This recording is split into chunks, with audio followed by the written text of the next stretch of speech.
Karena Yesus yang diajarkan Alkitab adalah Tuhan yang menjadi manusia. Nah, itu tadi disinggung juga sore Pak. Beliau juga ada sebut tadi kok berdoa katanya kan. Kok berdoa. Iya. Allah kok berdoa, Tuhan kok berdoa. Iya, di sini dia gitu. berdoa.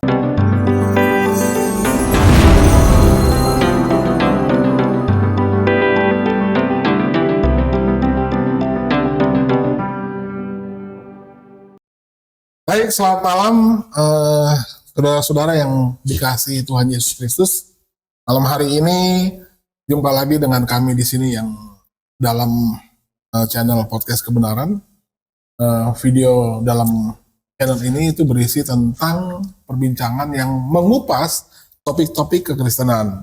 Khusus malam hari ini kami tambah satu personel. Oke, kami sangat bersuka cita. Dan sekarang sudah memasuki episode ke-22. Masih dalam tema tentang doktrin Alkitab. Kemarin kita mengupas Pak Donditaan. Tapi malam ini kembali kami akan memberikan satu reaksi terhadap satu unggahan di sosial media. Itu berasal dari satu orang, kalau saya bilang selebriti yang cukup punya nama di Indonesia, perempuan, namanya kalau nggak salah Ibu Syahrini. Nah, kebetulan kalau nggak salah di bulan Desember yang lalu, beliau memposting satu postingan di akun Instagram dia. Nah, cukup menarik, karena bunyi postingannya begini. Ini saya ambil sumbernya dari suara.com. Bagaimanapun, kata Syahrini, bagaimanapun di dalam kitab suci, Yesus itu lahir. Selain lahir, Yesus itu makan. Yesus tidur, berdoa, dan punya keterbatasan pengetahuan. Sementara, ini kami tidak bermaksud menyinggung, tetapi ini yang ditulis, kami hanya sekedar membaca. Sementara Islam mengajarkan bahwa Tuhan selalu sempurna. Umat Kristen harus menanyakan kembali gagasan tentang Tuhan. Ungkapan dalam unggahan Syahrini.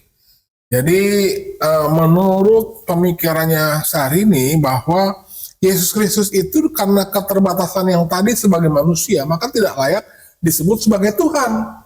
Gitu loh. Dan imannya Syahrini mengajarkan bahwa Tuhan seharusnya tidak melakukan hal-hal yang dilakukan sama seperti manusia.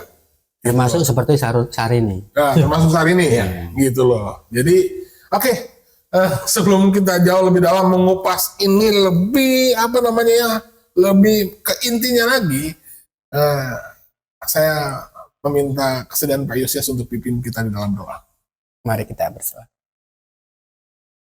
Bapa dalam surga, kembali kami mohon pimpinan-Mu ya Tuhan, di mana kami akan melakukan kembali acara podcast kebenaran, yaitu acara yang mewartakan kebenaran firman. Kiranya Tuhan pimpin acara ini sehingga mereka yang menonton acara ini dapat terberkati ya Tuhan. Dan puji syukur mereka dapat menangkap kebenaran firman-Mu, karena kerinduan kami dan kerinduan Tuhan, semua manusia diselamatkan lewat pengorbanan Yesus Kristus. Terima kasih Tuhan, kami naikkan doa ini hanya dalam nama Tuhan Yesus Kristus. Amin. Amin. Oke, saya lanjut tema kita yang tadi. Sebenarnya Ibu Syahrini ini menurut saya termasuk orang yang luar biasa, orang yang sudah sukses lah ya hidupnya dalam dunia ini. Dia berhasil menjadi artis terkenal, penyanyi terkenal, bahkan mungkin bisa disebut orang kaya terkenal, karena memang punya suami yang luar biasa kaya juga. Dan memang pemilik bulu mata badai kalau nggak salah kan gitu. Rupanya beberapa hari ini dia mulai banting setir, yang tadinya menjadi penyanyi sekarang mau menjadi kristolog. Yes, kelihatannya gitu. Harusnya. Kelihatannya. Tapi kita cukup menghargai, gitu.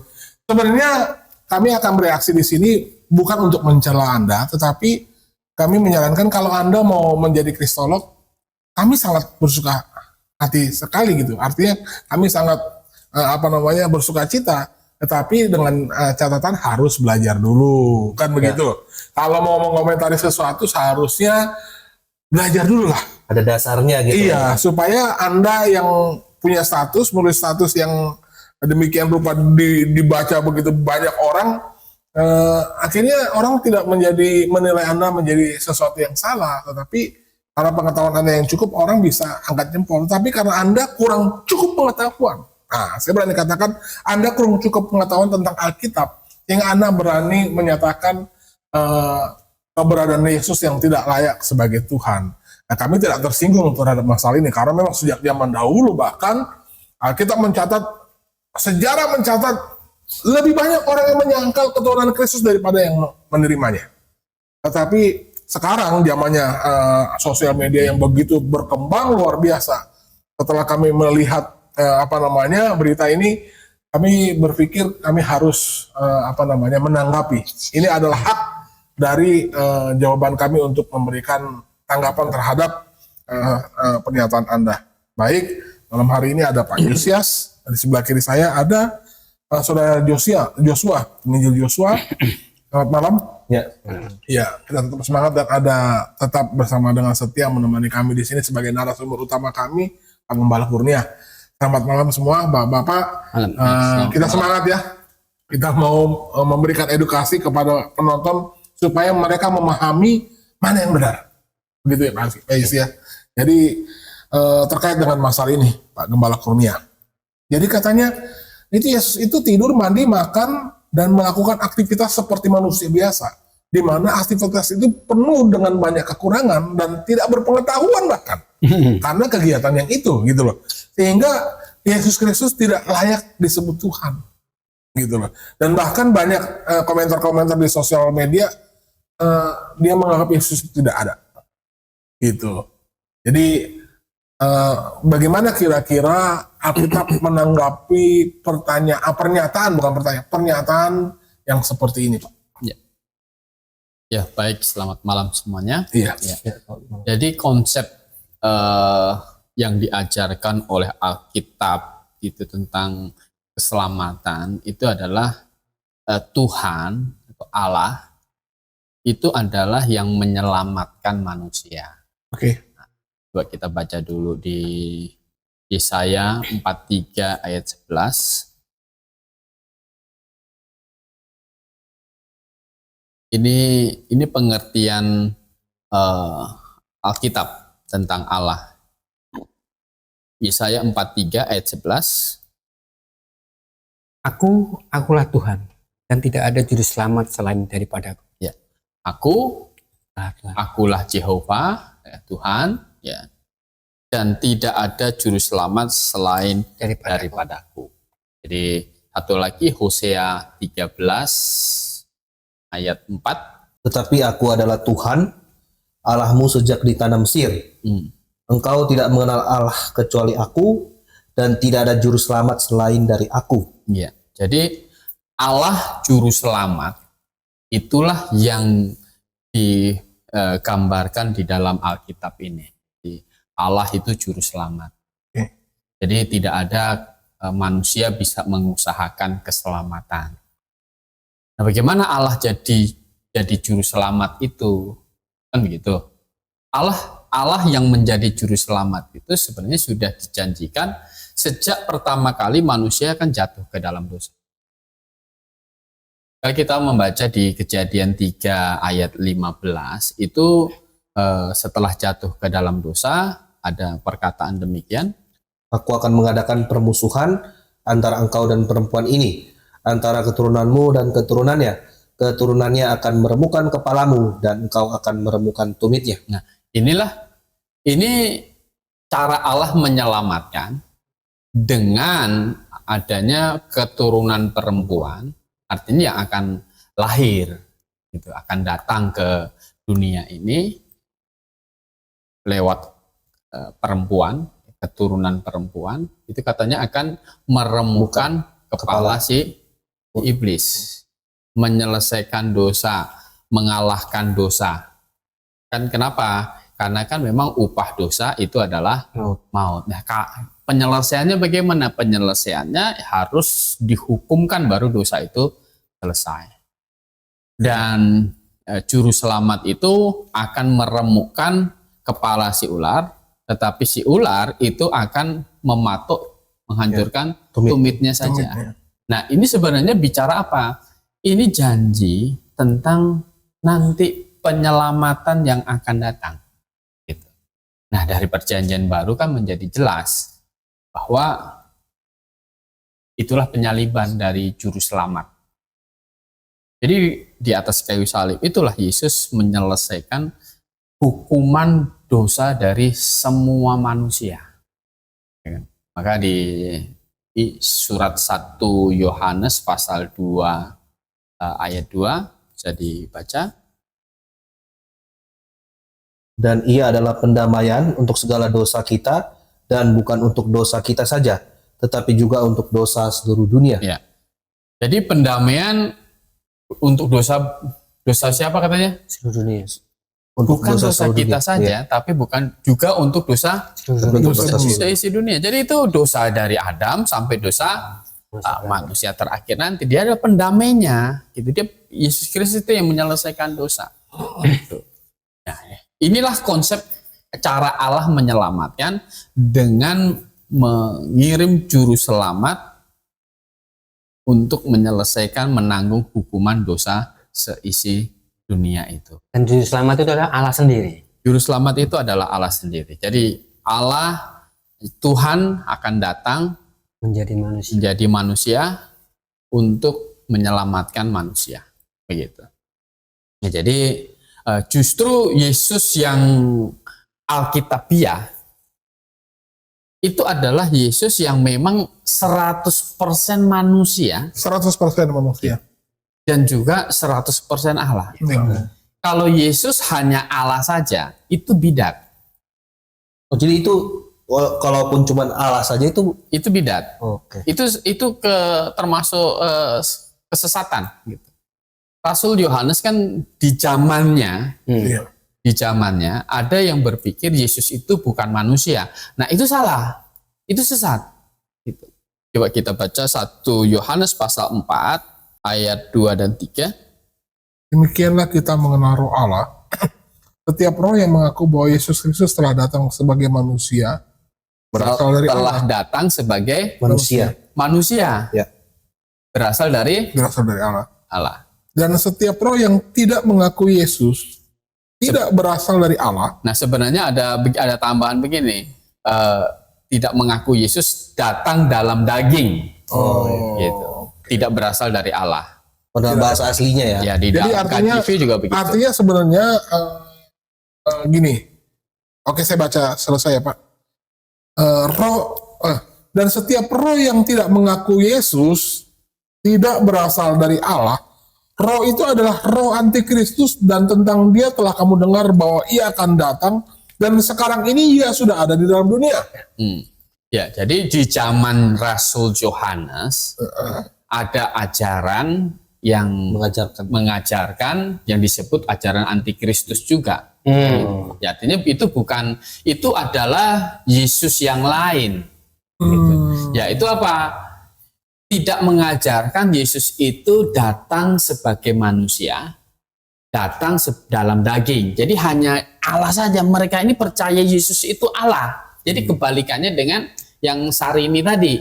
Gitu. Tapi ini pun dikatakan sudah termasuk roh antikristus. Iya, salah. Gitu. Itu Yesus yang lain. Karena Yesus yang diajarkan Alkitab adalah Tuhan yang menjadi manusia. Itu yang betul. Dia betul-betul manusia. Jadi makanya Alkitab mencatatkan lahir, gitu kan, makan, tidur, gitu kan. Jadi aktivitas manusia, berdoa. Nah, itu tadi disinggung juga sebenarnya Pak. Beliau juga ada sebut tadi kok berdoa katanya kan. Berdoa. Iya. Allah kok berdoa, Tuhan kok berdoa. Iya, di sini dia Gitu. sebut berdoa. Sebenarnya ya kalau kita mengerti ketika Tuhan Yesus berdoa itu bukan seperti kita berdoa kepada Allah, tetapi berdoa dalam Yesus Kristus berdoa itu dia adalah komunikasi dengan Allah Bapa, kan begitu. Itu komunikasi. Karena kan kita mengerti dari Alkitab sebenarnya kan di dalam Tritunggal ini kan setara. Ya. Setara antara Allah Bapa, Anak, dan Roh Kudus ini setara. Seperti itu. Demi penyelamatan, maka pribadi yang anak inilah yang menjadi manusia. Coba kita lihat di Yohanes pasal 1 ayat 1 dan ayat 14. Pada mulanya adalah firman, firman itu bersama-sama dengan Allah, dan firman itu adalah Allah. Nah, di Injil Yohanes pasal 1 ayat 1 ini ada berapa pribadi yang disebutkan sih? Dua apa yang tidak kan? Iya. Pada mulanya Adalah firman. ada firman, ya kan? Ya. Firman itu kan bersama-sama dengan Allah. Jadi kan ada firman dan ada Allah. Nah, tentu Allah ini adalah Allah Bapa. Dan kemudian bawahnya firman itu adalah Allah. Jadi ya, Allah bersama-sama Allah. Kan begitu jadinya kan? Allah bersama-sama dengan Allah. Jadi Allah Bapa dan Allah Anak. Begitu, atau firman itu. Nah, yang firman ini yang menjadi manusia, ayat 14. Ya, firman itu telah menjadi manusia dan diam di antara kita, dan kita telah melihat kemuliaannya, yaitu kemuliaan yang diberikan kepadanya sebagai anak tunggal Bapa, penuh kasih karunia dan kebenaran. Ya, jadi firman itu yang tadi disebutkan Allah tadi, yang bersama-sama dengan Allah Bapa, itu yang menjadi manusia. Boleh saya potong, Pak? Iya.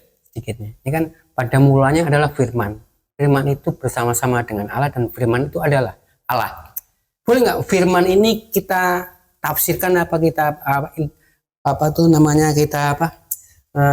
artikan bahwa firman ini perkataan Allah? Tidak. Firman ini bukan perkataan. Bukan perkataan Allah. Bukan. Firman ini adalah sebutan atau nama untuk Yesus Kristus sebelum menjadi manusia. Begitu. Jadi salah, Pak, ya, kalau kita memahami firman ini perkataan Allah, salah ya. Tapi bukan hanya pandangan ini, Pak. Sekarang banyak apologet Kristen yang ada di YouTube. Pandangan mereka tentang Yesus ini, Pak.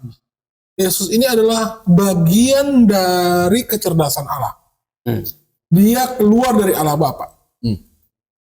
Bagaimana dengan pandangan ini? Kan begini, Yesus Kristus itu di dalam Ibrani kan dia tetap sama dulu, sekarang sampai yang akan datang. Jadi dia adalah pribadi yang terpisah dari Bapa dari sejak awal. Bukan keluar dari Bapa. Bukan keluar dari Bapa, kan bersama-sama. Iya. Gitu. Kan bersama-sama. Jadi maka ketika Yesus Kristus sudah naik ke surga, apa yang dilihat oleh Stefanus waktu langit terbuka? Iya. Dia melihat anak tunggal duduk sebelah kanan. Duduk di sebelah kanan Allah Bapa. Nah, itulah bersama-sama begitu. Ya. Gitu. Jadi ada pribadi Bapa, ada pribadi anak yang bersama-sama pada mulanya. Firman. Pada mulanya belum ada apa-apa, gitu maksudnya. Gitu. Waktu belum ada apa-apa, mereka sudah sama-sama sudah ada. Ya, kadang kan ada yang juga yang bilang nanti akhirnya firman itu baru diciptakan, yang dari kitab Amsal, dari kitab Mazmur diambil. Tapi jujur, Pak, kalau saya memakai persepsi di luar dari Alkitab, akan sulit untuk memahami eksistensi Allah yang sukar untuk dipahami. Karena Alkitab juga mengajarkan bahwa Allah itu adalah esa, satu, tetapi dalam pemahaman orang pada umumnya satu itu adalah satu. Matematika. Nah, ya kan gitu. Satu itu adalah satu kali satu kali satu, bukan satu tambah satu tambah satu. Jadi artinya satu itu secara literal itu benar-benar satu dan bukan berarti ada 3 bagian di dalam satu. Sementara Alkitab ini saya mau coba pakai kacamata luar. Sangat sukar untuk menerima, memahami bahwa Allah itu Tritunggal, begitu loh, Pak. Bagaimana cara yang paling mudah bagi orang di luar dari kekristenan untuk menerima konsep pribadi Allah yang Tritunggal ini. Ya, harus menerima dulu ini Alkitab firman Tuhan. Oke. Gitu. Ini konsekuensinya Pak. Dulu ya, dasarnya dulu. Alkitab firman. Dasarnya dulu Pak. Tanpa iman tidak mungkin orang berkenan kepada Allah. Kan seperti itu. Kita tahu penciptaan dari mana? Dari Alkitab. Baca aja kan, Iya. gitu. Kita nggak lihat, tapi kan kita percaya. Iya. Nah begitu, itu dasarnya. Kita nggak lihat, tapi kita percaya kan, karena Alkitab yang menyatakan tentang penciptaan itu. Nah, jadi dalam mengenal Allah, ini juga kita hanya tinggal menerima apa yang Alkitab nyatakan. Gitu. Kalau kalau kita sudah yakinin ini firman Tuhan, berarti yang dinyatakan ya sudah kita tinggal terima saja. Gitu. Mengapa kita berkata bahwa ada Allah Bapa, ada Allah Anak, ada Allah Roh Kudus, 3 pribadi yang berbeda, bisa dibedakan begitu, tetapi kehendaknya itu tidak bisa pisah. Gitu. Jadi kehendaknya itu yang tidak bisa bertentangan. Esa itu esa di dalam keilahian itu. Yang tidak saling bertentangan. Yang tidak saling bertentangan. Kehendaknya sama. Jadi maksudnya satu hakikat itu kehendaknya. Sifat natur Allah itu ada di masing-masing pribadi ini. Yang tidak saling bertentangan. Tidak saling bertentangan. Karena kan sama-sama sifatnya Allah. Ya. Bapa sifatnya Allah, Anak sifatnya Allah, Roh Kudus sifatnya Allah. Sama sifatnya. Maka di 1 Yohanes 5 ayat 7 kita sudah bahas bahwa itu ada di dalam Alkitab, bahwa ada 3 yang memberi kesaksian di surga. Ada Bapa, Firman Firman dan Roh Kudus. Begitu. Jadi tadi kita baca si Injil Yohanes pasal 1 ayat 1, pada mulanya adalah Firman. Firman itu bersama-sama. Gitu. Jadi ya kalau Stefanus lihat kan duduk di samping sebelah kanan Allah Bapa, bersama-sama seperti itu. Tapi begini Pak Kurnia, kalau Tritunggal ini yang terpisah, ini banyak mereka berasumsi berarti orang Kristen ini triteisme. Ya. Ini. Ya. Betul ya? Betul, banyak yang bilang. Bagaimana? Karena menjelaskan supaya kita tidak kontras dengan triteisme ini, Pak. Ya kalau triteisme itu kan 3 Allah. Gitu. 3 Allah di dalam triteisme itu kan beda kehendak, bisa beda kehendak. Gitu. Oh, mungkin ada dewa ini dewa apa, ini dewa apa gitu. Itu triteisme. Nah, cuman kalau dalam Tritunggal satu kehendak. Satu sifat yang sama, yang tidak bertentangan. Yang tidak bertentangan. Kalau triteisme bertentangan, Pak ya. Jadi kita hanya kok bisa begitu? Bagaimana logikanya? Ya kamu percaya Alkitab firman Tuhan tidak? Tanpa iman tidak mungkin orang berkenan kepada Allah. Luar biasa. Jadi seperti itu. Artinya pemikiran kita dulu yang tunduk kepada Alkitab. Betul, harus seperti itu. Berarti kalau gitu sebenarnya kalau dari penjelasan Bapak mustahil buat orang untuk memahami Tritunggal kalau memang tidak dulu percaya bahwa Alkitab itu adalah satu-satunya firman Tuhan. Karena di luar itu memang nggak akan pernah bisa paham gitu ya. Betul. Nah kalau sudah tunduk dulu percaya ini, ya sudah yang dibaca di dalam ya kita tinggal terima gitu. Jadi kalau orang bilang Tritunggal itu adalah rumusan dari bapak-bapak gereja, betul, banyak begitu Pak. Konseli-konseli kan begitu. Kalau misalnya kita tanya, kalau membaca 1 Yohanes 5 ayat 7 gitu. Ada 3 yang memberi kesaksian di surga. Kan gitu. Berarti kan kalau kita percaya Alkitab satu-satunya firman kan berarti benar kan bunyinya begitu. Iya. Ada Bapa, ada Firman, ada Roh Kudus, ketiganya memang disebutkan ketiganya adalah satu. Pakai kata apa nyebutnya? Ya Tritunggal itu. Ya kan? Ya berarti istilah itu cuma untuk mempermudah penyebutan itu ya Pak. Ya. Artinya didasari juga memang dari ayat Alkitab tersebut gitu ya, bukan istilah kosong gitu ya Pak. Ya, jadi kalau bapak-bapak gereja kemudian berkata Tritunggal, ya karena memang begitulah Alkitab disimpulkan, jadi bukan diciptakan Oleh oleh mereka. bapak-bapak gereja, begitu tidak seperti itu pemahamannya. Berarti konyol lah orang yang mengatakan coba tunjukkan di dalam Alkitab yang mengatakan Tritunggal. Kan ada yang seperti itu, Pak. Itu Iya. berarti konyol, Pak ya. Ya tinggal baca 1 Yohanes 5 ayat 7, Iya. ya kan?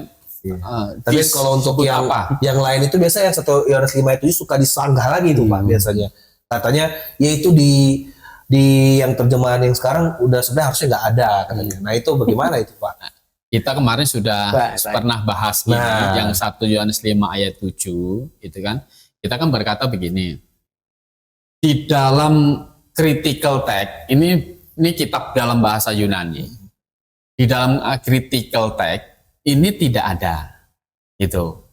Tetapi di dalam Textus Receptus ini ada. Nah itu bisa nonton di video tentang Yang lalu ya Pak. yang lalu, begitu.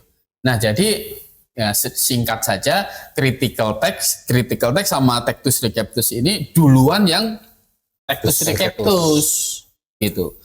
Kenapa ini Textus Receptus? Karena waktu ini terbit sekitar 1516 oleh Desiderius Erasmus. Ini teks ini, pekerjaan Desiderius Erasmus ini mencetak dari ini bahan manuskrip yang dipakai tradisional begitu, dicetak kemudian jadilah Textus Receptus. Artinya pencetakan ini kitab perjanjian baru yang dicetak oleh Desiderius Erasmus ini diterima oleh semua orang Kristen. Gitu. Baru 300 tahun lebih kemudian muncullah critical text itu. Dan kita tahu critical text ini teks yang tidak dipelihara karena banyak kesalahannya, ya kan? Nah, jadi seperti itu. Jadi itu ada, gitu. Yang di critical text itu yang rusak, tapi yang di Textus Receptus itu yang ada. Maka kita percaya 1 Yohanes 5 ayat 7, walaupun di lembaga Alkitab kita itu dikurung. Iya betul. Ya kan? Kita bilang itu firman Tuhan, itu ada di situ. Begitu. Jadi kita yakin, memang kenapa Tritunggal? Memang ada kok. Gitu. Ya. Oke. Seperti itu. Nah, jadi kita berkata bahwa Allah menyelamatkan manusia. Satu-satunya cara adalah Allah sendiri, karena tidak ada yang lain. Aku sendiri, gitu kan? Aku sendiri yang menyelamatkan. Caranya bagaimana? Ya dia menjadi manusia. Kita kan sudah membaca tadi di Yohanes 1 ayat 14. Firman itu menjadi manusia, dan kita tahu proses menjadi manusia bagaimana kan gitu. Ya proses supaya menjadi manusia Lahir. ya harus dilahirkan kan begitu. Harus dilahirkan. Butuh makan, butuh minum, butuh istirahat. Namanya manusia kan begitu. Coba kita membaca Ibrani pasal 2 ayat 9 sampai 16. Tetapi dia yang untuk waktu singkat dibuat sedikit lebih rendah daripada malaikat-malaikat, yaitu Yesus. Kita lihat yang oleh karena penderitaan maut dimahkotai dengan kemuliaan dan hormat, supaya oleh kasih karunia Allah ia mengalami maut bagi semua orang. Sebab memang sesuai dengan keadaan Allah, yang baginya dan olehnya segala sesuatu dijadikan, yaitu Allah yang membawa banyak orang kepada kemuliaan, juga menyempurnakan Yesus yang memimpin mereka kepada keselamatan dengan penderitaan. Sebab ia yang menguduskan dan mereka yang dikuduskan, mereka semua berasal dari satu. Itulah sebabnya ia tidak malu menyebut mereka saudara. Katanya, aku akan memberitakan namamu kepada saudara-saudaraku dan memuji-muji engkau di tengah-tengah jemaat. Dan lagi, aku akan menaruh kepercayaan kepadanya. Dan lagi, sesungguhnya inilah aku, anak-anak yang telah diberikan Allah kepadaku. Karena anak-anak itu adalah anak-anak dari darah dan daging. Maka ia juga menjadi sama dengan mereka dan mendapat bagian dalam keadaan mereka, supaya oleh kematiannya ia memusnahkan dia, yaitu iblis yang berkuasa atas maut. Ya, jadi ini supaya oleh kematiannya ia memusnahkan dia, yaitu iblis yang berkuasa atas maut. Kejadian 3 ayat 15 yang kita baca tadi. Nah, ayat sampai ayat 16. Sebab sesungguhnya bukan malaikat-malaikat yang ia kasihani, tetapi keturunan Abraham yang ia kasihani. Sebab bukan malaikat-malaikat. Ini bicara tentang Lucifer ya Pak? Ini bicara tentang kenapa Yesus jadi manusia. Oke. Ini nggak maksud saya malaikat-malaikat ini siapa? Ya, malaikat-malaikat adalah ya Bukan Lucifer, Pak. Bukan. ya kalau malaikat yang jatuh kan iblis. Oh. Iblis kan tidak dapat pengampunan dosa. Jadi bukan iblis yang mau diselamatkan. Bukan iblis ya, bukan iblis maksudnya ya. Gitu. Bukan iblis yang mau diselamatkan, tetapi yang mau diselamatkan adalah Keturunan apa? Abraham. Keturunan Abraham. Jadi kalau malaikat jatuh tidak ada keselamatan karena kan memang sudah berdosanya di surga. Ya. Tetapi keturunan Abraham ini bicara maksudnya adalah manusia. Keturunan Abraham secara rohani, ya. Bagaimana? Ya semua manusia. Semua manusia. Yang mau diselamatkan kan seperti itu. Ini bicara bahwa Tuhan menjadi manusia itu karena mau menyelamatkan manusia.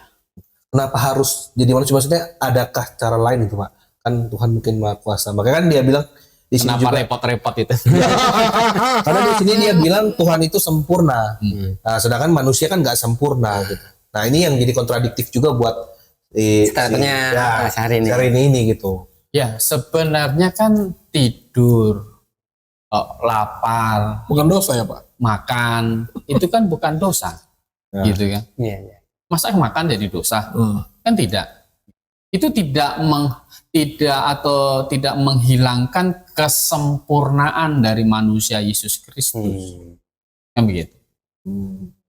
Yesus Kristus itu adalah manusia sejati, hanya tidak berbuat dosa. Iya. Itu saja. Berarti mungkin kesempurnaan ini yang mungkin mesti diluruskan lupa konsep sempurna yang dimaksudkan dengan Kemanusiaan Yesus Kristus.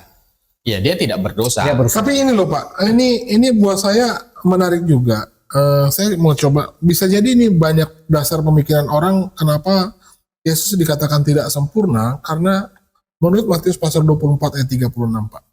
Matius 24 ayat 36. Kalau lihat konteks ayat ini sebenarnya itu juga disinggung sama ada yang Yesus tidak tahu, Ya. tapi Bapa tahu. Ya, makanya di sini dikatakan oleh Mbak Syahrini juga dikatakan di sini juga Keterbatasan pengetahuan. iya, keterbatasan pengetahuan. Karena literal kalau kita artikan ayat ini, Matius Matius 24 ayat 36. Ya. 24 ayat 36. Boleh dibaca. Saya baca ya Pak. Tetapi tentang hari dan saat itu berarti ini bicara tentang kedatangan Tuhan yang kedua kali Pak. Oke ya, setuju ya. Tetapi tentang hari dan saat itu tidak ada seorang pun yang tahu. Malaikat-malaikat di surga tidak, dan anak pun tidak, hanya Bapa sendiri. Tadi Pak Gembala bilang bahwa Yesus itu harus lengkap. Dia 100% manusia dan 100% Allah. Nah, kalau ayat ini yang ngomong adalah Yesus sendiri, di mana dia berbicara tentang program rencana dia datang sendiri sebagai Tuhan nanti yang kedua kali. Dia sendiri nggak tahu kapan waktunya, padahal yang datang dia sendiri gitu loh. Nah, bagaimana kita bisa menyingkapi ayat ini? Sementara kita harus punya pemikiran, orang Kristen punya pemikiran Yesus itu nggak bisa lepas kemanusiaan 100% dan tidak bisa lepas ketuhanannya 100%. Nah, kalau dia bicara ini dia tidak tahu, berarti bukan Tuhan. Oke. Ya, begini, Tuhan Yesus itu pernah ditanya sama ahli Taurat orang Farisi. Iya. Gini, kamu itu dari mana kuasa bikin menyembuhkan setan, mengusir-ngusir setan, menyembuhkan orang sakit itu dari mana? Kan gitu. Yesus waktu itu balik tanya. Gitu. Sebelum dijawab, jawab dulu pertanyaan. Baptisan Yohanes Pembaptis itu dari manusia atau dari surga? Kan gitu. Nah, orang Farisi itu bilang akhirnya gimana? Dia mikir, Takut Pak, ya takut. Bilang dari surga. Kamu kok nggak percaya? Nggak percaya. Bilang dari manusia. Takut Dirajam. diamuk masa. Nah, takut diamuk masa kan? Iya. Nah, Yesus waktu itu berkata, kalau kamu nggak jawab, aku pun juga tidak mengatakan. Tahu nggak sebenarnya Tuhan Yesus? Tahu, cuma tidak mau mengatakan. Nah, kata tahu yang kata tidak mau mengatakan itu sama dengan kata yang dipakai di sini. Gitu. Tidak mau memberikan informasi gitu ya Pak. Jadi sebenarnya Yesus itu tahu, cuma tidak mau mengatakan. Begitu. Nanti malah dibalik justru, oh berarti bohong dong gitu. Nah itu bagaimana? Ya kan tidak mau mengatakan kan bohong. Kan gitu. Ya kan? Waktu ditanya sama orang Farisi itu, ya kalau kamu nggak mau mengatakan, aku juga tidak mau mengatakan. Kan gitu. Pas kalau kita ditanya nggak mau mengatakan, kenapa jadi bohong? Begitu. Dan lagi mengenai waktu kedatangan, ini murid-muridnya langsung itu tanya. Oke. Tanya lagi. Coba kita baca Kisah Para Rasul. Pasal 1. Ayat berapa, Pak? Ayat Baca. 6. Sampai 7. maka bertanyalah mereka yang berkumpul di situ. Ini berarti Setelah kebangkitan. Ini kan setelah kebangkitan. Iya, setelah kebangkitan. Ini murid-murid yang tanya ya, Pak. Murid-murid yang tanya. Tuhan, maukah engkau pada masa ini memulihkan kerajaan bagi Israel? Jawabnya, engkau tidak perlu mengetahui masa dan waktu yang ditetapkan Bapa sendiri menurut kuasanya. Ya. Jadi sebenarnya Tuhan Yesus kan tahu. Tetapi tidak mau mengatakan kapan waktunya saja. Kenapa? Karena waktu kedatangan Tuhan yang kedua kali itu harus didahului dulu dengan pengangkatan jemaat. Oke. Gitu. Nah, sementara pengangkatan jemaat ini adalah waktunya itu tidak ditetapkan. Begitu. Tidak ada nubuatan Alkitab sampai kapan gitu ya, Pak? Ya, hanya ada tandanya saja Roma 11 ayat 25 itu. Nah, coba bisa dibaca. Jadi tidak dikasih tahu waktunya kapan, tetapi dikasih tahu syaratnya terjadi pengangkatan itu. Sebab saudara-saudara supaya kamu jangan menganggap dirimu pandai, aku mau agar kamu mengetahui rahasia ini. Sebagian besar dari Israel telah menjadi tegar sampai jumlah yang penuh dari bangsa-bangsa lain telah masuk. Ya. Jadi sampai jumlah bangsa-bangsa lain ini masuk, Israel itu jadi tegar. Jadi nanti setelah semua dari bangsa-bangsa lain ini penuh, masa jemaat lokal ini ada pengangkatan, Tuhan kembali berurusan dengan bangsa Israel, dan nanti itu ada 7 tahun, itu di akhir 7 tahun baru Tuhan Yesus akan datang ini, katanya ini memulihkan kerajaan bagi Israel di situ. Jadi harus terjadi kan setelah pengangkatan dulu, gitu. Dan ini makanya tidak bisa dikasih tahu kapan tahunnya, kan seperti itu. Karena kalau dikasih tahu kapan tahunnya itu akan bertentangan dengan bahwa pengangkatan itu terjadi tiba-tiba seperti pencuri. Betul. Kan seperti itu. Maka Tuhan Yesus itu sebenarnya tidak mau mengatakan itu. Bukan tidak tahu. Bukan tidak tahu. Berarti konsisten dengan ucapannya sendiri bahwa pengangkatan itu memang tidak boleh dikasih tahu karena kan seperti pencuri gitu kan. Akan bentrok sendiri nanti perkataannya. Luar biasa Alkitab. Ya, jadi kalau dibilang Yesus Kristus itu kurang pengetahuan, itu salah. Gitu. Petrus disuruh mancing, nanti kamu dapat ikan di dalam mulut ikan itu kan, gitu. Ikannya belum dipancing. Nah, nanti udah dikasih tahu ada 4 dirham di dalam mulut ikan untuk bayar pajak. Kalau Yesus, bagaimana kurang pengetahuan? Kalau Yesus kurang pengetahuan, itu ahli Taurat dan orang-orang Farisi tidak takjub dengan pengajarannya. Betul. Jadi faktanya, ya kan, ahli-ahli Taurat dan orang Farisi takjub dengan pengajarannya waktu dia datang ke sinagog, ke bait Allah kan, sambil mengajar, terheran. Ini baru usia sekian tahun, tapi pengajarnya luar biasa, dahsyat kan begitu, melebihi orang-orang Farisi dan orang-orang ahli Taurat. Ya. Gimana dikatakan pengetahuannya terbatas, itu nihil sekali. Berarti kalau menurut pemahaman Kristen sebenarnya nggak seperti itu. Nggak seperti itu, Pak. Justru malah dia maha tahu. Saya malah berpandangan seperti ini. Sebenarnya kenapa kita yakin Alkitab ini adalah satu-satunya firman Allah? Karena Alkitab bila dibandingkan dengan kitab-kitab yang lain, sebenarnya isinya tidak bisa bertentangan. Terus kedua, ayat Alkitab, cara menafsirkannya tidak boleh ditarik sendiri ya Pak. Ya. Artinya kita tarik satu ayat, kita ini gitu loh. Ya. Dia harus lihat runut ayat di atas atau bahkan ayat di bawahnya. Dan bahkan kalau bahkan keseluruhan Alkitab latar belakang daripada ayat itu. Itulah makanya Alkitab ini nomor satu dia menuntut pengetahuan yang luar biasa karena memang sumbernya penulisnya Allah sendiri. Betul. Makanya dia tidak pernah bisa bertentangan. Dan kedua, bukti sejarah adalah Alkitab selalu paralel dengan bukti-bukti histori. Jadi apa yang dicari, apa yang ditulis di Alkitab, lihat sejarahnya itu ada dan tidak pernah bertentangan. Artinya memang Alkitab itu benar-benar mencatat kejadian yang paling aktual, kejadian yang tidak ditambah dan tidak dikurang. Maka kalau kita membaca Alkitab lalu kita comot ayat terus kita tafsir sendiri, bisa ngaco ya Pak. Begitu kan kira-kira. Ini kalau 24 ayat 36 tadi Matius kita bilang kita tafsirkan sendiri, berarti kan Yesus gak tahu begitu. Ya, jadi memang kalau di Matius pasal 24 tadi itu kan di dalam bahasa aslinya kata tahu aku itu memang bisa berarti ya bukan aku ya. Bukan aku, sorry. Itu bisa mesti dicek, itu artinya bisa tidak mau mengatakan atau ya tidak tahu juga bisa. Jadi bisa berarti seperti itu.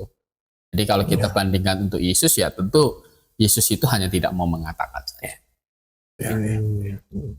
Berarti memang apa yang dituliskan oleh Ibu Sarini ini dan menggoreskan pemahamannya tentang Yesus Kristus itu melenceng luar biasa ya Pak. Murid-murid Tuhan Yesus ya itu semuanya kan berlatar belakang Yahudi. Iya. Mereka percaya monoteisme, tidak boleh menyembah manusia. Kan gitu. Yohanes Pembaptis juga seperti itu, ya kan? Nah, tetapi mereka semua itu percaya pada Yesus Kristus. Mengapa? Karena memang Yesus Kristus itu membuktikan dirinya adalah Allah di hadapan mereka. Dan memang di dalam perjanjian lama itu memang dinubuatkan Allah itu memang akan datang kok. Dan jalan yang meluruskan jalan untuk Allah yang akan datang kan Yohanes Pembaptis. Gitu. Nah, Yohanes Pembaptis sendiri waktu membaptis Tuhan Yesus kan ada tandanya, ada Roh Kudus gitu. Dan itu tanda bagi Yohanes Pembaptis itu Yesus ini adalah Elohim yang datang yang menjadi manusia. Jadi Mesias itu ya. Betul. Yang dijanjikan. Jadi Mesias itu ya Jehovah sendiri yang datang. Begitu. Tetapi kita mengerti di dalam Tritunggal Jehovah yang datang adalah Jehovah yang anak. Gitu. Dia datang. Makanya penulis Alkitab walaupun semuanya orang Yahudi, mereka bisa percaya bahwa Yesus ini adalah memang Tuhan karena Tuhan membuktikan dirinya memang adalah Allah sendiri di hadapan mereka. Begitu. Nah, ya makanya kalau kita membaca Ibrani 9 ayat 14 bahwa persembahan tubuh Tuhan Yesus itu sempurna tak bercacat. Ibrani 9 ayat? Ibrani 9 ayat 14. Saya baca Pak. Betapa lebihnya darah Kristus yang oleh Roh yang kekal telah mempersembahkan dirinya sendiri kepada Allah sebagai persembahan yang tak bercacat akan menyucikan hati nurani kita dari perbuatan-perbuatan yang sia-sia supaya kita dapat beribadah kepada Allah yang hidup. Jadi persembahannya tak bercacat. 1 Petrus 1 ayat 19. Melainkan dengan darah yang mahal, yaitu darah Kristus yang sama seperti darah anak domba yang tak bernoda dan tak bercacat. Di ayat 18-nya. Ayat 18-nya, sebab kamu tahu bahwa kamu telah ditebus dari cara hidupmu yang sia-sia yang kamu warisi dari nenek moyangmu itu bukan dengan barang yang fana, bukan pula dengan perak atau emas. Ya, jadi kamu ditebus bukan dengan emas, perak atau barang yang fana, tetapi darah Kristus yang tak bernoda dan tak bercacat. Jadi sempurna. Gitu. Karena memang tidak berdosa. Gitu. Petrus berkata tipu tidak ada pada mulutnya. Kalau Rasul Paulus berkata di 2 Korintus pasal 5 ayat 21 itu, Dia yang tidak mengenal dosa telah dibuatnya menjadi dosa karena kita, supaya dalam Dia kita dibenarkan oleh Allah. Dia yang tidak mengenal dosa dibuatnya dosa Karena siapa? Karena kita. Kita. Jadi dia dihukum di atas kayu salib, dijatuhin hukuman yang paling berat karena memang dibuat menerima hukuman dosa. Makanya ada ayat, terkutuklah orang yang tergantung di atas kayu salib. Gitu. Jadi bukan, kalau itu merujuk kepada Kristus, bukan karena terkutuk Yesus gitu ya Pak. Iya. Tetapi karena kutuk kita lah maka dia menjadi terkutuk. Betul. Karena kita yang harusnya kena kutuk, cuma Yesus Kristus yang menanggung, menerima kutuk kita. Itulah cara Allah menyelamatkan manusia. Gitu. Maka Yesus itu adalah satu-satunya pengantara manusia dengan Allah Bapa. Dan kalau kita membaca 1 Timotius 2 ayat 5 dan 6 itu, karena Allah itu esa dan pula dia yang menjadi pengantara antara Allah dan manusia, yaitu manusia Kristus Yesus yang telah menyerahkan dirinya sebagai tebusan bagi semua manusia. Itu kesaksian pada waktu yang ditentukan. Iya. Jadi esa pula pengantaranya, yaitu manusia Kristus Yesus. Iya. Jadi yang harus menjadi penebus dosa manusia itu adalah manusia yang sempurna. Jadi Yesus Kristus manusia, tetapi Yesus Kristus adalah manusia yang sempurna, tidak ada dosa. Mengapa? Karena dia adalah Tuhan yang menjadi manusia. Sebenarnya kalau mau berpikir sedikit cerdik saja, menurut hemat saya gitu, mana ada manusia yang tidak berdosa? Betul. Harusnya begitu. Karena yang tidak berdosa satu-satunya adalah Allah gitu. Kalau ada manusia yang tidak berdosa, kita harus cepat pikir, ini apa nih, manusia apa nih tidak berdosa gitu. Kita nggak perlu capek-capek mikir sebenarnya gitu. Kalau orang cinta kepada kebenaran, tahu ada informasi ada satu manusia yang tidak berdosa, menurut saya cukup untuk kita menuntun kepada satu nalar atau logika yang sehat, mencari tahu manusia apa ini. Harusnya kan begitu. Di awal pelayanannya Tuhan Yesus, itu kalau kita baca di ini misalnya Markus 4 ayat 37 sampai 41 itu tentang mereka ada di dalam perahu itu. Lalu mengamuk taufan yang sangat dahsyat dan ombak menyembur masuk ke dalam perahu, hingga perahu itu mulai penuh dengan air. Pada waktu itu Yesus sedang tidur di buritan di sebuah tilam. Maka murid-muridnya membangunkan dia dan berkata kepadanya, "Guru, engkau tidak peduli kalau kita binasa." Lalu ia pun bangun dan menghardik angin itu dan berkata kepada danau itu, "Diam, tenanglah." Lalu angin itu reda dan danau itu menjadi teduh sekali. Nurut ya Pak? Reaksinya terus?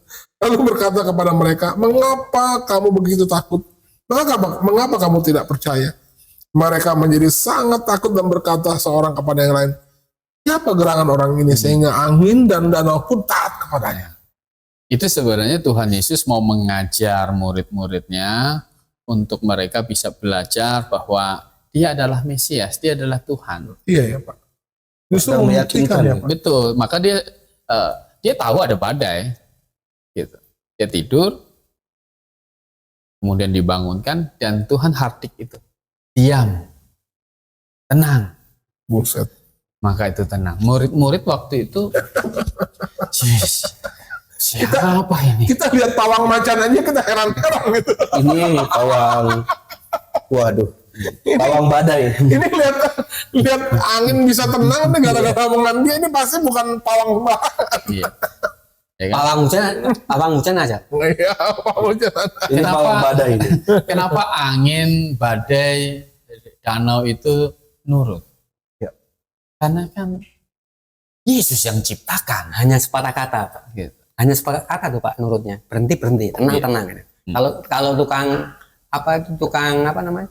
Pawang hujan kan, lama baru memohon kan. Nah kalau ini sekejap. Keren ya. Dia berkuasa atas alam. Iya. Nah, jadi itu maka di Injil Yohanes pasal 20 itu kan dikatakan tanda-tanda mujizat yang dilakukan Tuhan Yesus yang dicatatkan di dalam kitab suci ini itu sudah cukup. untuk membuktikan bahwa Yesus itu adalah Mesias, anak Allah, supaya oleh imanmu kamu mendapatkan Keselamatan. hidup yang kekal. Jadi ketika orang mengerti bahwa Yesus Kristus itu Tuhan dan dia manusia sejati, maka ketika dia mati di atas kayu salib itu adalah menanggung memang hukuman dosa kita semua. Memang udah clear, udah selesai, hutang dosa kita sudah diselesaikan oleh Yesus Kristus. Iya. Jadi sebenarnya keselamatan itu sudah selesai, sudah final, ya kan, dikerjakan oleh Yesus Kristus sebenarnya. Udah final, udah selesai. Tinggal kita mau menerima tidak karya penebusan itu. Berarti Tuhan menantikan respon kita. Betul. Kalau kita manusia menerima, manusia diselamatkan. Supaya oleh imanmu kamu mendapatkan hidup yang kekal. Iya. Begitu. Jadi memang harus, Yesus itu harus lahir, ya kan? Benar-benar lapar, itu adalah membuktikan kemanusiaan. Ya. Gitu. Lapar, haus, gitu kan? Kayak tadi tidur, gitu. Segala aspek kemanusiaan itu ada pada diri Tuhan Yesus karena dia manusia sejati. Hanya bedanya adalah dia tidak berbuat dosa. Dia manusia yang sempurna karena dia adalah penebus dosa manusia. Tapi sedikit Pak, juga di sini ada komentar dari yang unggahannya hari ini ya, yang dari suara.com, dia juga mengutip, ada yang berkomentar dari warganet, intinya dia cuma mau bilang gak ada Tuhan Yesus, adanya Yesus aja atau Isa. Jadi dia nyindir orang yang nyebut Tuhan Yesus karena di Islam Tuhan itu satu. Ya kalau dia berkata membangun konsep Tuhan memang bukan dari Alkitab, ya ketemunya seperti itu. Oke. Tapi kalau dia membangun konsep Tuhan dengan Alkitab, maka akan ketemunya seperti kita. Bahwa memang ada 3 pribadi, Bapa adalah Allah, Anak adalah Allah, Roh Kudus adalah Allah, ketiganya adalah satu. Gitu. Dan cara menyelamatkan manusia, pribadi anak menjadi manusia sejati. Gitu. Lewat kelahiran. Kemudian mati, dikuburkan, dan bangkit. Kalau tidak lewat kelahiran, tidak mengenakan tubuh manusia seperti kita, Tidak bisa dihukum. tidak bisa mengalami kematian. Karena upah dosa harus maut. Bagaimana menyelesaikan penebusan dosa? Tidak bisa. Harus menjadi manusia. Harus menjadi manusia. Maka kan kata Rasul Yohanes, ajaran yang tidak mengakui Yesus datang sebagai manusia, itu ajaran antikristus. Itu Yesus yang lain. Pasti dari iblis. Pasti dari iblis. Jadi orang yang mengajarkan Yesus bukan Allah, itu dari iblis. Yesus bukan manusia pun. Yesus bukan manusia, itu juga dari antikristus. Itu ajaran Luar biasa. Tegas sekali ternyata firman Tuhan udah mengatakan gitu ya Pak. Jadi apa sih? Pak Yesus mau nambahin dulu? Sedikit mau tambahin. Ini memang kalau kita amati di dunia medsos ini, rata-rata kristologi, memang benar kristologi atau mu'alaf itu dia memaparkan Yesus itu tidak fair. Nggak fair gimana tuh Pak? Alkitab ini kan memberikan catatan, memberikan bukti bahwa Yesus ini punya 2 natur. Pertama, naturnya kemanusiaan. Kedua, dia punya sifat keahlian. Nah, para kristologi atau mu'alaf ini dia hanya memaparkan kemanusiaan Yesus Kristus. Ini yang sangat bahaya bagi saudara kita. Jadi nggak balance ya? Nggak balance. Seharusnya kalau dia mau benar-benar memaparkan sesuai dengan Alkitab, Yesus ada dua natur. Iya. Itu nggak bisa dipungkiri. Nggak bisa dipungkirin. Ya. Ini tidak fair. Kalau dia mau memaparkan Alkitab benar dari Alkitab, harus fair. Paparkan semuanya. Sebab yang tadi sudah dibacakan tentang meredakan. Nah, pada umumnya begitu. Ya. Para mu'alaf, orang menjadi mu'alaf atau kristologi, dia tidak fair. Begini, Kristolog yang salah. Kristologi yang salah. Sebenarnya begini, orang yang menyerang pribadi Kristus yang yang dari sisi pandang yang salah. Sebenarnya hanya ada apa namanya? Hanya ada satu jenis sih. Ini orang pasti tidak belajar Alkitab. Kalau mereka paham, sebenarnya kitab ini buku antik. Dia bilang sejarah ada di situ, moral ada di situ, apa namanya, keadilan ada di situ, kekudusan ada di situ, semua lengkap di situ. Dan Alkitab ini yang perlu saya kasih tahu. Alkitab ini tidak memerlukan buku lain untuk menafsirkan perkataannya. Amin. Oke? Jadi tidak ada kitab lain yang mampu menjadi teladan bagi Alkitab. Karena Alkitab ini ditulis oleh Allah. Coba Anda bayangkan, ini logikanya. Yang tulis Allah. Ini logikanya. Kitab apa yang mampu menafsirkan pemikiran Allah? Kan sudah salah itu. Apalagi kalau ditulis oleh manusia yang susah. Jadi memang Alkitab inilah yang akhirnya mampu menjelaskan dirinya sendiri. Jadi kalau Anda ingin menafsirkan Alkitab, nggak usah beli buku tafsir, baca Alkitab secara komprehensif. Jangan mencomot satu ayat sesuai dengan kehendak Anda, lalu Anda tafsirkan menurut kehendak Anda sendiri, dan akhirnya menyesatkan Anda juga dan menyesatkan orang lain. Yang lebih berbahaya itu sampai menyesatkan orang lain juga. Orang lain jadi ikut terhasut, padahal tidak seperti itu. Seperti tadi Bapak bilang, tidak balance akhirnya kan, mengajarkan tentang keilahian Yesusnya tidak gitu kan. Lanjut Pak Kurnia, ada kalimat yang bisa untuk jadi penutup. Ini kita baca ayat saja. Ini Rasul Paulus pernah disuruh mengajar di sinagog di Antioquia Pisidia. Dia masuk, dia mengajar di Kisah Rasul 13 ayat 39 sampai 41 saya baca ya. Dan di dalam dialah setiap orang yang percaya memperoleh pembebasan dari segala dosa yang tidak dapat kamu peroleh dari hukum Musa. Jadi Paulus berbicara di sinagog dengan orang Yahudi. Dia sudah menjelaskan panjang lebar sampai dia ngomong begitu. Nah, ayat 40, karena itu waspadalah supaya jangan berlaku atas kamu apa yang telah dikatakan dalam kitab Nabi. Ayat 41, ingatlah hai kamu penghina-penghina, tercenganglah dan lenyaplah, sebab aku melakukan suatu pekerjaan dalam zamanmu, suatu pekerjaan yang tidak akan kamu percaya.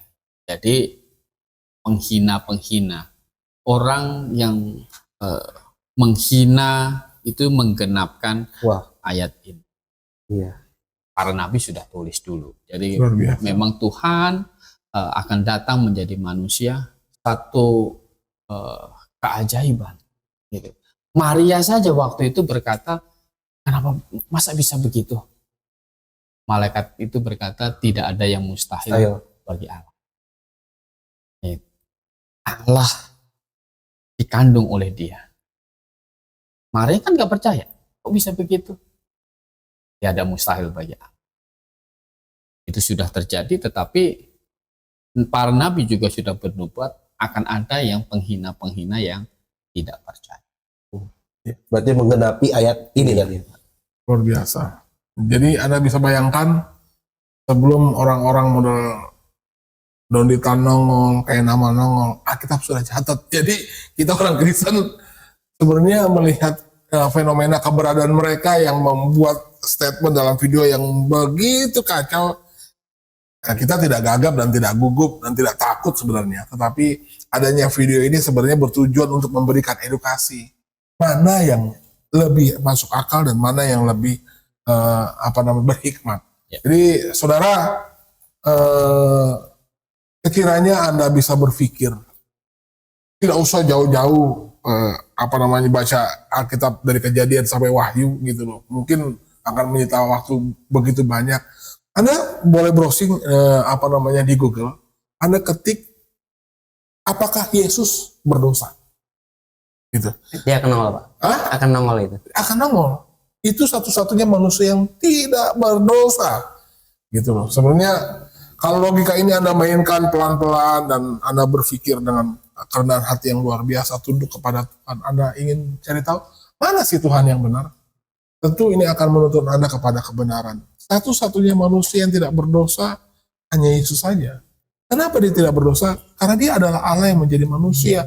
Kenapa Allah repot-repot? Nah, ini lagi-lagi repot-repot ini. Pak, ini saya pinjam lagi Pak Yus. Kayaknya Udah mulai viral. kayaknya Mbak Zara ini belum nonton podcastnya kita Iya, itu. iya. Hanya mungkin jadi Kalau mau gimana Pak Yus? Pak Yus nih yang ngomong nih gimana? Coba. Ini yang punya slogan, jadi harus ngomong sendiri. Banyak orang berkata begini, tuanya orang Kristen tuh aneh. Aneh. Kan tuanya orang kan maha kuasa. Orang kalau Tuhan maha kuasa, kenapa mau menyelamatkan manusia pakai repot-repot menjadi manusia ini? Nah, ini yang punya slogan dan ngomong sendiri. Saya tambahin nih jadinya. Jadi sebenarnya kenapa harus repot-repot? Ya itu bagi kamu repot. Bagi Allah itu adalah rencana Allah. Ya, dan itu indah. Dan itu adalah indah. Kenapa harus jadi manusia? Karena kalau dia dalam bentuk Allahnya datang ke dunia dan tetap menjadi Allah, bagaimana dia bisa menanggung hukuman dosa kita? Nggak bisa dihukum. Bagaimana caranya Allah dihukum? Siapa yang punya kekuatan lebih hebat dari Allah sehingga dia mampu menghukum Allah? Maka dia harus menjadi manusia. Ya, menanggung hukuman atas dosa saya, Bapak Yus, dosa Yosua, dosa Pak Gembala Kurnia ya. Kita tahu segala dosa sudah ditanggung di dalam dia. Anda mau percaya? Saya sarankan Anda minta kepada Tuhan, berdoa, Tuhan, saya rindu kebenaran itu saya dapatkan. Dengan kerendahan hati, sambil berdoa dan saya tahu dan saya yakin betul, kalau Anda sungguh-sungguh ingin diselamatkan, kebenaran itu akan datang kepada Anda. Bila dia datang, jangan mengeraskan hati. Terimalah Yesus sebagai Tuhan dan Juru Selamat Anda. Nah, tidak ada keselamatan di kolong langit ini selain di bawah nama Yesus itu sendiri. Amin. Dan tidak ada dosa yang bisa ditukar dengan apapun juga kecuali hukuman. Hukumannya sudah ditanggung Yesus di atas kayu salib. Ya. Ada yang mau ditambahkan Pak Kurnia? Cukup. Ya. Kita sudah 1 jam cukup ya Pak Yus ya. Mau tambah lagi sampai 3 jam. Memang obrolan tentang Alkitab ini nggak akan ada habis-habisnya. Terima kasih Saudara Joshua. Terima kasih Pak Yusias. Terima kasih Pak Gembala Kurnia. Ujilah segala sesuatu dan peganglah yang baik. Hari ini kita sudah masuk ke dalam episode ke-22. Saya berharap Anda segera mengambil keputusan. Anda benar-benar sadar bahwa Anda adalah manusia berdosa. Dan upah atau ganjaran dari setiap dosa bukanlah berbuat amal, bukan berbuat baik. Karena semua itu kalau Anda lakukan, tetap tidak menghilangkan dosa Anda di hadapan Tuhan yang seharusnya dihukum. Yesus sudah datang menjadi manusia, menanggung hukuman atas dosa seisi dunia, dan termasuk adalah dosa saya dan dosa Anda. Amin. Selamat malam Pak Yus. Malam semuanya. Saya minta kesediaan Pak Gembala Kurnia untuk tutup dalam doa. Oke, berdoa. Tuhan Yesus, terima kasih Engkau mau mengosongkan diri, menganggap kesetaraan dengan Allah Bapa sebagai milik yang tidak harus dipertahankan. Engkau menjadi manusia seperti kami, karena Engkau mau menebus hukuman dosa kami, dan Engkau rela melakukannya, menerimanya di atas kayu salib. Engkau menanggung hukuman yang harusnya kami tanggung. Terima kasih atas karya keselamatan yang sudah Engkau selesaikan bagi kami. Kami akan tetap percaya kepadamu, kami akan tetap mengasihimu seumur hidup kami. Engkau pakai ke hidup kami untuk membawa berita sukacita ini pada banyak orang. Dekati acara ini. Dalam nama Tuhan Yesus kami berdoa. Amin. Baik, kami berharap bahwa video ini bisa memberkati Anda, dan kalau itu terjadi dalam hidup Anda bisa share video ini ke banyak orang supaya bukan hanya Anda saja yang mengerti kebenaran, tapi banyak orang yang bisa dijangkau dengan kebenaran melalui video ini. Kalau Anda suka, Anda subscribe channel kami, dukung kami dalam doa, dan kalau ada pertanyaan yang hendak Anda sampaikan kepada kami lewat channel ini, boleh ketik di kolom komentar. Ya tidak lupa Pak Yus. Akhirnya selamat malam dan salam Maranatha.